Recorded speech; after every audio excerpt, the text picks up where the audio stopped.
It's Friday, Friday.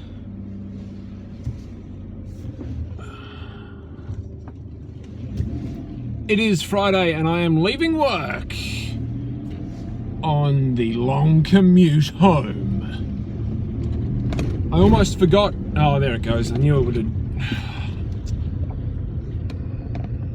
would fall. I almost forgot to do a commute.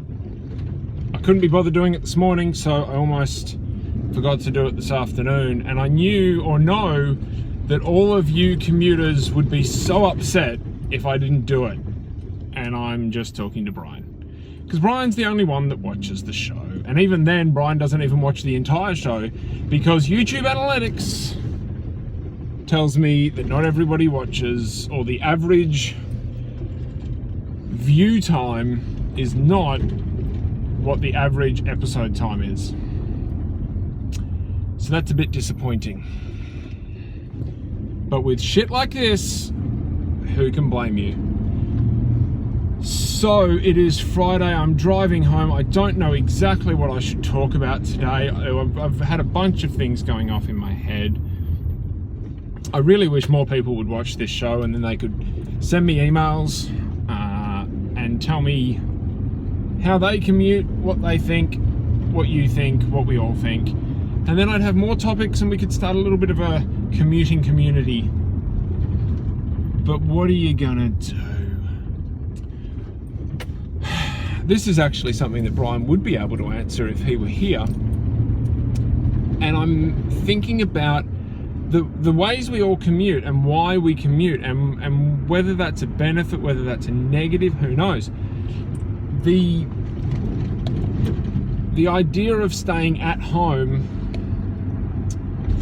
Abort the episode. Hello commuters. Welcome to The Commute. It's Friday, it is the 15th episode, and I've decided to do something a little bit different. I'm going to face it the other way, and we're going to watch what happens on the way home on the road, instead of looking at my ugly face. I don't know whether this is going to be of any benefit at all, or whether it's going to be a better episode, I don't know. But I almost forgot to record an episode today. I've tried, this is the third time I'm starting to record because the damn mount thingy keeps falling and mucking around. So,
anyway,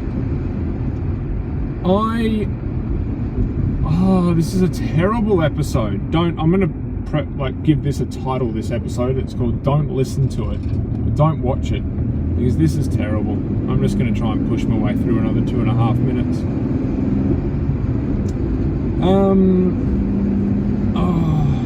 Nothing that I've got going on in my head is something that I feel like talking about.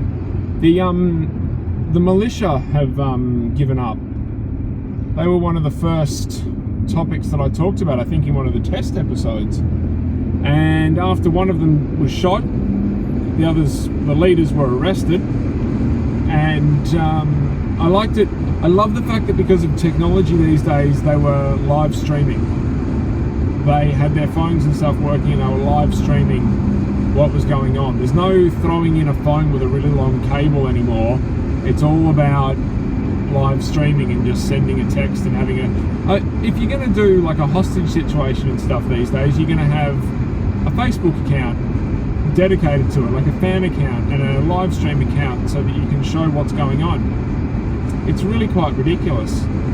But I found it very interesting the way there was one of the main guy got arrested, one of the spokesmen got shot, and the sort of next in command, I mean, it doesn't say much, but he was a little fat fucker, wanted to die for his cause, and he's like, don't worry, I'll die a free man. And I've heard people just talk about this topic in a very sensible, logical way. I know some people might disagree that that's even possible, but a very, very sensible, logical way. And in a way that almost made me sort of go, yeah, okay, they've got a point, they're doing nothing wrong.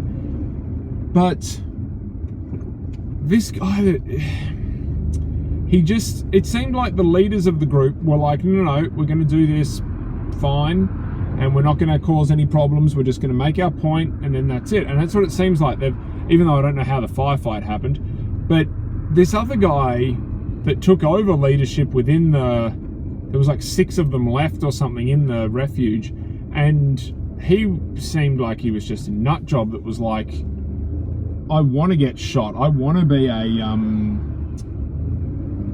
martyr for the cause. And that just seems stupid. This Bundy family are very interesting. I don't know anywhere near enough about their issues and stuff. It seems to be over land issues, and whether they should be allowed to use the land in the way that they do, and it should be free land for the public and all that kind of stuff. But it doesn't seem like they're necessarily going about things the right way. Just these constant protests and standoffs with guns against the government. And because I can sympathise with them in terms of, it seems like the American government is going a little crazy in certain aspects, but then I can sort of ask the question of, is this really the best way to get your goals? Achieve your goals? It's very interesting, and I'm looking forward to seeing more about it. Glad that it's over, but did that guy really have to die? It seems a bit excessive, so we'll see. At least it wasn't another Waco.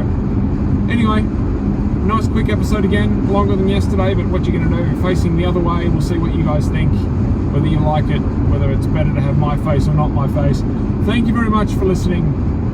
This has been The Commute. The Commute has come to an end. BobbyFreakout@gmail.com. Send me an email, tell me stuff. Goodbye.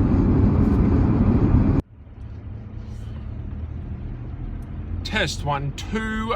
Test 1 2. It's Friday, it's The Commute. Hello, commuters.